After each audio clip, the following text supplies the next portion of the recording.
கர்த்தர் உங்களோடு இருந்து அவர் தம்முடைய கிரியைகளை உங்களுக்கு வெளிப்படுத்துவார். உங்களுக்கான யுத்தத்தை கர்த்தர் செய்வார். உங்களுக்கு சுகத்தை கர்த்தர் கொடுப்பார். உங்கள் தேவையை அவர் எப்படியாகிலும் யாரை கொண்டாயிலும் சந்திக்க வல்லமையுள்ளவராயிருக்கிறார். அன்பு உறவுகளே, நல்லவர் இயேசுவின் என்ப நாமத்தில் மனதார வாழ்த்துக்கள். ஏசப்பா உங்களை ஆசீர்வதிப்பாருங்க.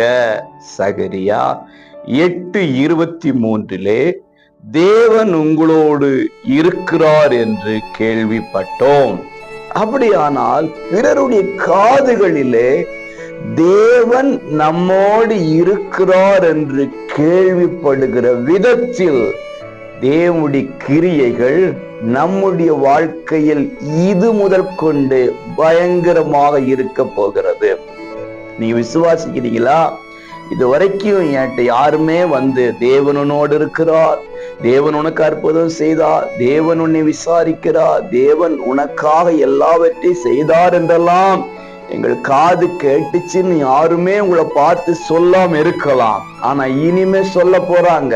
காரணம், கர்த்தர் உங்களோடு இருந்து அவர் தம்முடைய கிரியைகளை உங்களுக்கு வெளிப்படுத்துவார். உங்களை சூழ்ந்து பலவிதமான போராட்டம் இருந்தாலும் நீங்கள் சந்தோஷமா இருப்பீங்க. எதை குறித்து கவலைப்படாம இருப்பீங்க. கர்த்தர் உன்னோடு இருக்கிறதுனாலதான் நீ இப்படி இருக்கிறாய், கர்த்தர் உன்னோடு இருந்தார் என்று நாங்கள் கேள்விப்பட்டோம் என்று உங்களை பார்த்து சொல்ல போறாங்க.